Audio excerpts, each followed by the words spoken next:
യേശു 6 ദിവസം കഴിഞ്ഞ് പത്രോസ്, യാക്കോബ്, അവൻ്റെ സഹോദരൻ യോഹന്നാൻ എന്നിവരെ മാത്രം കൂട്ടിക്കൊണ്ട് ഒരു ഉയർന്ന മലയിലേക്ക് പോയി. അവൻ അവരുടെ മുമ്പിൽ വച്ച് രൂപാന്തരപ്പെട്ടു.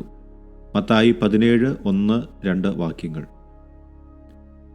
സ്നേഹം നിറഞ്ഞവരെ, മരുഭൂമിയിലെ നമ്മുടെ തപസ്സുകാല യാത്രയുടെ ആദ്യത്തെ 10 ദിനങ്ങൾ പിന്നിട്ടിരിക്കുന്നു. ഈ ദിവസങ്ങളിൽ നാം നമ്മുടെ ഉള്ളിലേക്ക് ഒരു യാത്ര ആരംഭിച്ചു. ഹൃദയശുദ്ധി നേടുവാൻ ശ്രമിച്ചു. മനുഷ്യൻ അപ്പം കൊണ്ട് മാത്രമല്ല ജീവിക്കുന്നത് എന്ന് ഓർമ്മിച്ചു. സ്വയം പരിത്യജിക്കുവാൻ പഠിച്ചു. വാക്കുകളുടെ ഉപവാസം അഭ്യസിച്ചു.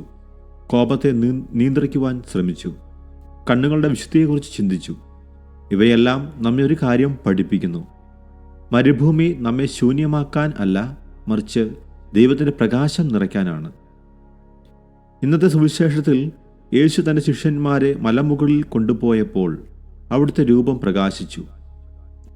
അതുപോലെ തന്നെ നമ്മുടെ ജീവിതത്തിലും ചെറിയ മാറ്റങ്ങൾ ആരംഭിക്കുമ്പോൾ ദൈവത്തിൻ്റെ പ്രകാശം നമ്മുടെ ഉള്ളിൽ തെളിയാൻ തുടങ്ങുന്നു. ഈ യാത്ര ഇവിടെ അവസാനിക്കുന്നില്ല. ഇനി കൂടുതൽ ആഴത്തിലേക്ക് കടക്കാനുള്ള ക്ഷണമാണ് മുന്നിലുള്ള ദിവസങ്ങൾ. കൂടുതൽ ശ്രദ്ധയോടെ, കൂടുതൽ വിശ്വാസത്തോടെ ഈ തപസ്സുകാല യാത്ര തുടരാം.